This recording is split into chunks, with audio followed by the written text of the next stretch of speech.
Yo, what's good, YouTube? This is Heavy. This is going to be my introduction video and my first actual YouTube video that I'm going to be uploading. Um, this is probably going to be, like I said, my introduction. I'm going to tell you what kind of content I'm going to be bringing out with this channel. I'm going to be explaining to you a little bit about my background information, what I do, what the content's going to be about, the center point of it, and you're going to be watching a gameplay footage of my team practicing from last night. Um, I am a competitive Call of Duty player. I like to think that I'm on a pretty high level at that at this moment. Um, a lot of the content that's going to be coming out on this channel is going to be Call of Duty related. Um, as the channel goes on, I might do some vlogs. You're gonna be seeing a lot of um, you know game talk overview of the gameplay, uh, tips and uh, you know tips and stuff that you need to know, or things that you could learn if you're a competitive Call of Duty player, or you just want to get into COD or want to get into competitive. Um, but anyway, um, so you're going to be watching this gameplay from Throwback Hardpoint. This is a GB team ladder match against a team that was 19 and 11. So they were somewhat decent. They weren't pushovers. We actually lost 6-2 in Search first map against them on Throwback. Pretty bad, actually. I was dropping a donut up until about the 5th round. So it was, they put a whooping on us in Search, and Search is probably our best game mode. But they just weren't very practiced in Respawn, it seemed. So getting into the video here.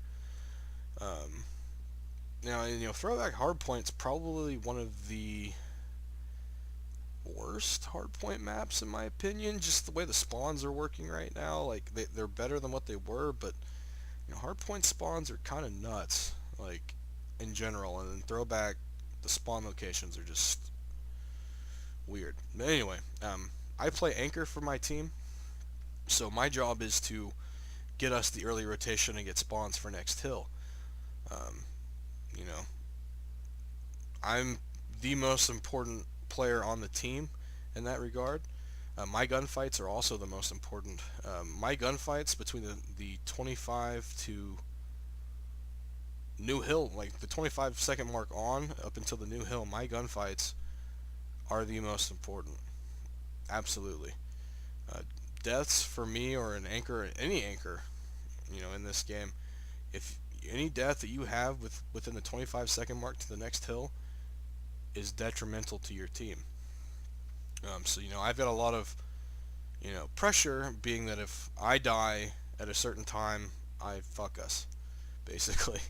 Now, a lot of people make the mistake of pushing hill when there's 20 seconds or more left of the hill still. I made that mistake. I did dump on that guy, but I got killed. And if you notice on the clock, I died at the 13-second mark. If my team hadn't rotated themselves, we would have had such a horrible rotation. Absolutely horrible. Now, I didn't play the first couple hills very, very well. I wasn't looking at the right spots. I had to kind of wake up a little bit because I was losing some rotations. I did have some pretty good gunfights. That guy just got absolutely destroyed. I kind of almost feel bad for him. But if I, and I'm also going to be pointing out some anchor spots too. It's not really a breakdown video. It's going to be more of things to think about, and just straight up tips. So you notice here we've got spawns. That guy somehow snuck up on me. Stuff happens, and I'm not here to tell you that if you die off rotation and if you die off anchor spot that you suck, and that you're a horrible anchor and your team should hate you for it. No, I'm not going to say that. It happens to everybody. It happens to pros, happens to top AMs, happens to everybody. You're going to lose a rotation, and you're going to die off an anchor position. It's going to happen. The way this game works, there's not going to be one anchor that's just going to be challenging you the whole game, and you're just competing against that one guy for spawns. You're competing against their entire team as one person half the time. These guys, if you notice here, they're going to start sitting, that guy couldn't break it by himself. They sent 2 single guys by themselves to break it, and they couldn't do it. I actually just got a huge 3-piece there.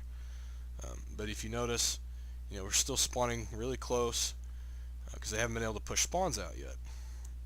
And here in a second, you're going to see them send 2 guys at me now. Spawns are very... Well, no, I died again. Never mind. I forgot I suck. Okay, so actually here we spawned out. If you spawn out, it's not that big of a deal. You just got to try to outsmart the person who's holding spawns again. And you notice I died off rotation again, and there's 10 seconds before the next hill. But luckily enough, we got a decent lemon spawn, and the other team actually was the one who fucked up in this case. They gave us the rotation.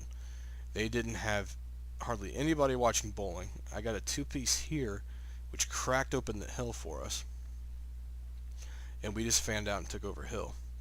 Now,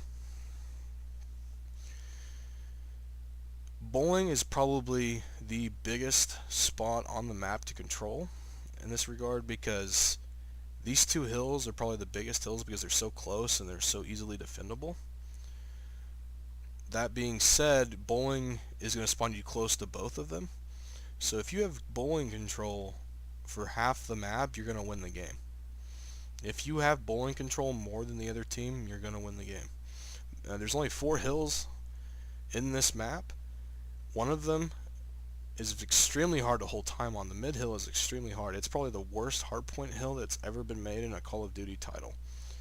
It's absolutely god-awful. The whole point of the mid hill is to keep the other team from getting in hill. So you notice I'm rotating the outside of this train here, watching tunnel, and their underpass, trying to kill them before they reach the hill. You have to be careful here not to push too far up, because you're going to flip spawn. They got a guy that rotated around to try to get spawns early for him, and it didn't work out. That guy got dicked on. Unfortunately, I didn't get the kill. But anyway, so you notice we've got control of Barnside, which is where the next hill is going to be. Now, I kind of fucked up here when I went lemon, because there's still 23 seconds left. They're getting hill time, but my team is pushing it, and I'm not holding spawn for next. It's okay if I go peek this to check and see if I catch them on rotation, but me sitting there for 10 seconds doing nothing and not holding spawn, they were able to get the spawn here, and I got gunned. So I decided I was going to switch over to a K-bar here for this closer quarters hill. We're struggling to control hill, so I figured, if you've got control of spawn and you're trying to break, Barn Hill is not a bad hill for you to contest. Because, spawns are so close, there's only one place, I think, that you spawn cross-map on Barn Hill, and that's very rarely that I see myself getting that spawn. So I come back here to pinch. This guy absolutely just shreds me, and I was absolutely upset about it. I really was. That guy just destroyed me. But I will point out here, this is actually a really huge engagement. You notice how I see him and I don't continue the gunfight. I just turn around and go get control of bowling, because like I said, bowling is super important. If I would have died there, we would have had a horrible rotation, would have lost a lot of hill time, and would have been struggling to get control of that of spawn for the next 2 hills. Also, that kill that I just got on him, their anchor, was huge. That's what I'm talking about when you have those big kills. I beat him there to rotation. Well, actually, he beat me, but he was sitting in the wrong spot, and I was able to kill him. Anchoring is all about positioning and spawns. If you know where they're coming from, and you position yourself well to, stay alive, you're going to do well. I was playing anchor, and I dropped the most kills on my team, which is pretty nuts. I dropped 36 as an anchor. And, that's a lot of kills. Anchors are lucky to get, 20, 25 kills a game. I dropped the most kills in the lobby. So, holler at me. Anyway, you notice here, I die close to the rotation of next hill, so I decided to use my overdrive to get control. This is actually a really big play by me here, because I was able to get 2 kills on rotation, and then get the guy 1 shot in the back. Unfortunately, if I would have won that gunfight, that would have been so nasty. But, I had a teammate there pushed up with me to get control. Overdrive is super important, I think, for anchors to be using, because not only is it on bigger maps like Breakout, where the spawns are so far apart from each other, Overdrive really, if you need a hill to get back in the game, or you just need to secure a win, Overdrive helps you get there. So I think it's super important for anchors to be running Overdrive. This hill, we broke this hill perfectly. If you notice, when I got there before the rest of my team did, and if you notice, I didn't jump around the corner and hit hill and challenge a gunfight before my teammates got there. I waited for all of them to get pushed up with me, and then I peeked around a corner to get a quick pick. And that's why it was so successful, is because I didn't trickle in by myself, and neither did my teammates. We all waited till we were in position to challenge the hill. I actually shot that guy through his camo, and I bet you he was super pissed, because I definitely would have been. You get camo once a game, and for me just to do that to him, I bet you he was infuriated. You notice I'm trying to get control of tunnel here on this mid hill. I like to play tunnel on this hill, especially with a K-bar, because if you can control tunnel and cut them off when they're trying to get the hill, that's really huge. A lot of people like to set A train. A lot of people like to sit on top. I don't like to sit on top as the anchor. Top building is a bad spot because you can only see so much, and then you're also going to be seen from a bunch of different angles that you can't see it all at once. If you're sitting tunnel, you can see everything that's important at one moment, and then rotate and keep yourself alive. Now, if you notice here, I finally got this hill right. I sat in that corner to get control of fences. Unfortunately, they had control of hill, which forced us to spawn out. And then Nick gets a huge fucking quad here. I mean, he drops all 4 of them in the hill, which is nuts. Nick had a really big game too. But ooh, I can't breathe. I actually get absolutely just fucking destroyed by this kid, and I was super upset about it. It kind of gave me a nightmare how badly that kid just destroyed me. I kind of yelled. But anyway, you notice we're in the same engagement here. I was able to get the kill on him because he peeked out and was showing his back, so I was able to get that kill. Same story, rotating to get control of barn. Not barn. Fuck, I'm ridiculous retarded. Bowling. Now you notice here I'm kind of in a stalemate gunfight with this guy, and I was able to come out on top. Those gunfights are really, really shitty. He beat me there, and then he's in a better position to kill me. And he's stalling time. He's keeping my team from spawning close. It's a mess. I'm in a really bad position in that spot. I absolutely just fucking melted that kid, and I'm kind of proud of myself for it. Teammate, fucking Nick shot me in the back. Anyway, as I was saying, those gunfights are really stressful for me, at least. I know they're a little difficult for a lot of people. The best you can do is just try to win that gunfight. I forgot that I completely Tony Hawk Skater pro'd that guy. That was bad.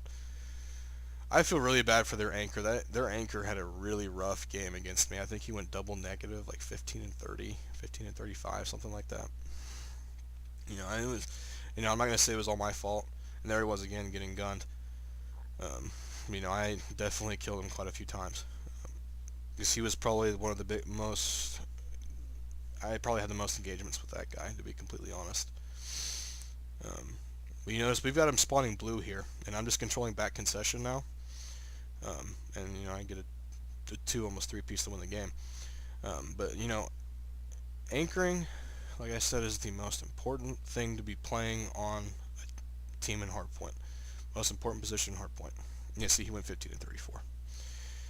And rotations are huge. Hill time is big. Don't get me wrong, that's how you win the game.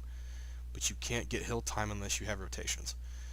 I like to think that if you... This video won't pause. I hate my recording situation. If you rotate early and you get to the hill first, you're gonna pick up 20 to 25 seconds of early time because you're already set up on the hill, you're in head glitches, you're bunkered in, and they have to break it. And it takes a minute to break hills, especially if a team's set up well like we were that map. So, if you get an early setup, that's ideal. If they break hill on you, that's not that big of a deal because they're going to be scrambling to get reset up, and then you're going to have chances to break. So, rotations are huge, huge, huge, huge. I can't stress that enough for anchors. So, try to, if you're playing anchor, try to rotate pretty early and try not to die between the 25 to 20-second mark in there or even later. 20. If you die within 25 to 20 seconds, you're hurting your team really, really bad. Anyway, thanks for tuning in. If you like the video, go ahead and give it a like and subscribe to the channel. It is my first video. I'm a little new to this whole YouTube thing, so if you don't like it, dislike it and comment and tell me how horrible and shitty that I suck at COD and that you hate the sound of my voice and that I sound like an idiot. Feedback's good, whether it's good or bad, I guess. But anyway, thanks for tuning in. Peace out.